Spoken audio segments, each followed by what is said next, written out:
नाज़रीन मोहतरम, पिछली किस्त में आप देख चुके हैं कि किस तरह सुलक्षणा खान से एक सोचे समझे मंसूबे के तहत टकराती है और वो समझ रही होती है कि खान को उसने ट्रैप कर लिया है, मगर उस वक्त उसका सर चकरा के रह जाता है जब खान उसे उसकी मुकम्मल हिस्ट्री बताता है और आखिरकार सुलक्षणा का पत्ता साफ कर देता है। अब आगे देखिए खान के कारनामे। चंद सेकंड के अंदर ही उसका जहन तारीकियों में डूबने लगा और डूबता चला गया। अब वो कटी हुई टहनी की तरह खान के बाजुओं में लहरा रही थी। खान ने उसे बड़े इत्मीनान से बेड पर लिटा दिया था। खान को अंदाजा था कि 2.5-3 घंटे से पहले वो होश में नहीं आ सकेगी और उसके लिए बठिंडा से निकल जाने के लिए यह वक्फा काफी था। उसके फौरन ही बाद वो कमरे से बाहर नहीं निकला था, गो कि उसने काफी लाने वाले बहरे को पहले ही कह दिया था कि वो सुबह बर्तन लेने आए। फिर भी एहतियातन उसने अपने कमरे के दरवाजे पर बाहर की समत होटल की तरफ से फराहम करदा डोंट डिस्टर्ब प्लीज का स्टिकर चिपका कर दिया था।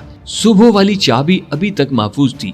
अब तक उसे इस बात का अंदाजा तो हो ही चुका था कि ये डुप्लीकेट चाबी है, असली चाबी कहीं और होगी, शायद उसके पास जिसने ये लाकर बुक करवाया था। एक कागज पर मुख्तसर सा पैगाम और खुफिया अल्फाज में ताज़ा वारदात के मुतालिक लिखकर उसने कागज बंद करके जेब में रखा और बड़े इत्मीनान से बाहर निकल आया। राहदारी सुनसान पड़ी थी। वो अपने कमरे को ताला लगाना नहीं भूला था। उसने अपने कपड़े तब्दील किए थे और बड़े बड़े शीशों की ऐनक लगाने के बाद कोट के कॉलर खड़े कर लेने से अब उसे दूर से पहचानना मुमकिन नहीं रहा था।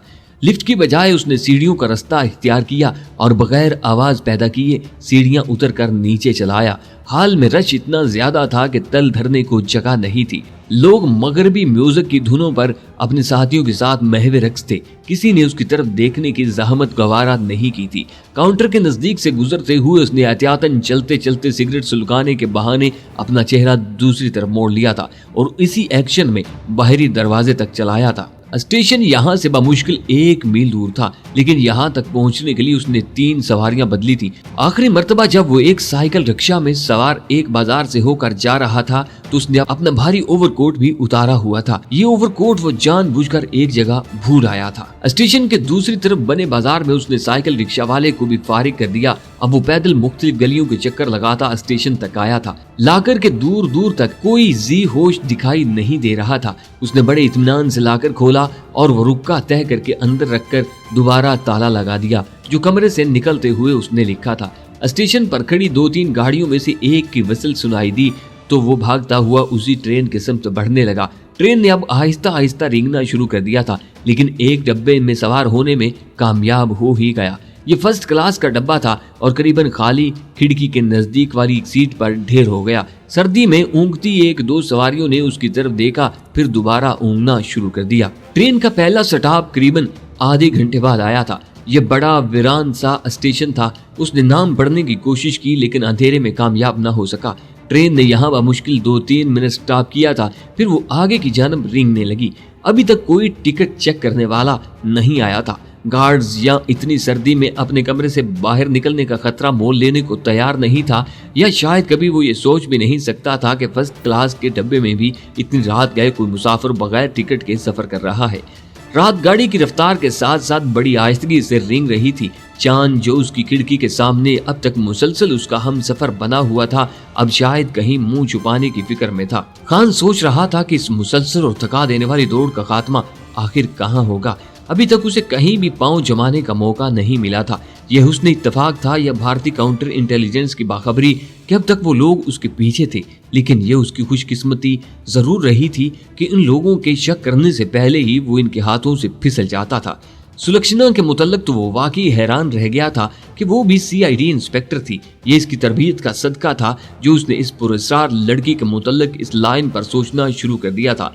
उसका जहन ट्रेन की रफ्तार के साथ साथ सफर कर रहा था जब अचानक ही किसी ने उसके कंधे पर बड़ी शरीफाना अंदाज में हाथ रखकर उसे मुखातिब किया।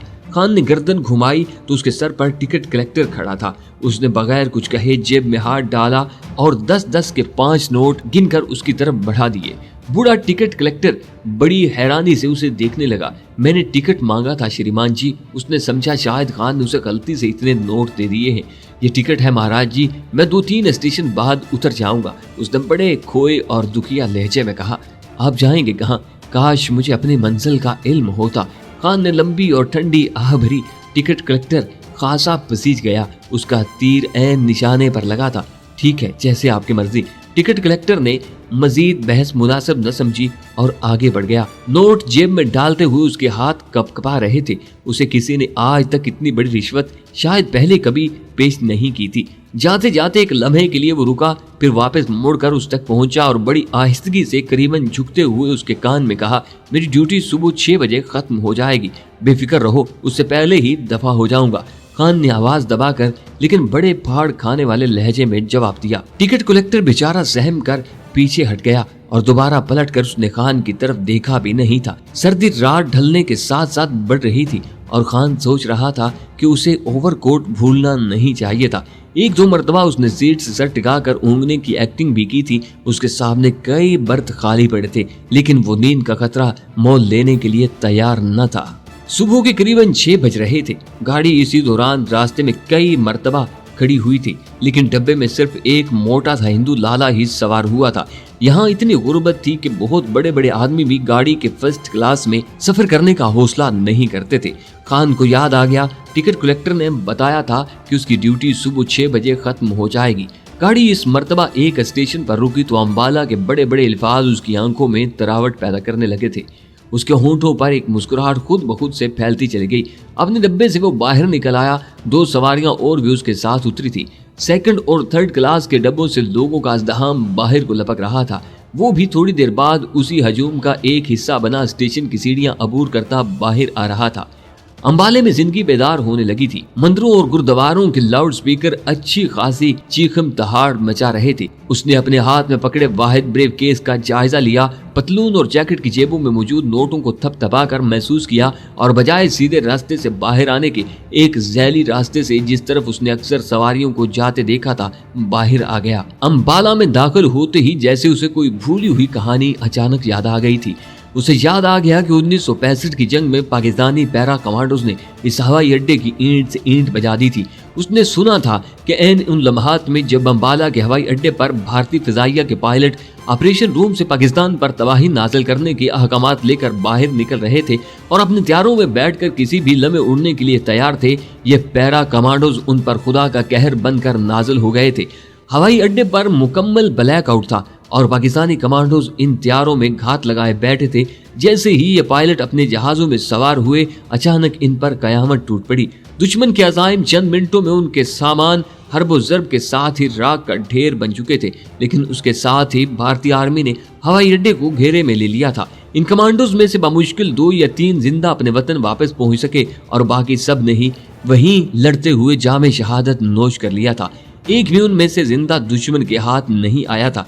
उसे अंबाले की तरफ बढ़ते हुए इन शहीदों के लहू की महक आ रही थी और वो सोच रहा था कि आज जब वो इस हवाई अड्डे की तबाही का सामान करने जा रहा है तो इन शहीदों की रूहों को कितनी खुशी मिलेगी। उसे बताया गया था कि यहाँ अंबाला में कम ताकत और कम तर दायरा कार वाला मोबाइल TPSY अड्डा नस्ब है, जिसमें गो के GCI ग्राउंड कंट्रोल इंटरसेप्शन सहूलत मौजूद नहीं, लेकिन ये अड्डा न जाने कहाँ गायब हो गया। उसे सबसे पहले इसी अड्डे का खोज लगाना था जहाँ रेडार नस्ब करके दुश्मन अंबाला एयरबेस को पाक फिजाइया के हमले से महफूज करना चाहते थे। ये रेडार स्टेशन मोबाइल था और अपनी पोजीशन आए दिन तब्दील करते रहने की वजह से अभी तक पाकिस्तान इंटेलिजेंस की नजरों से ओझल था।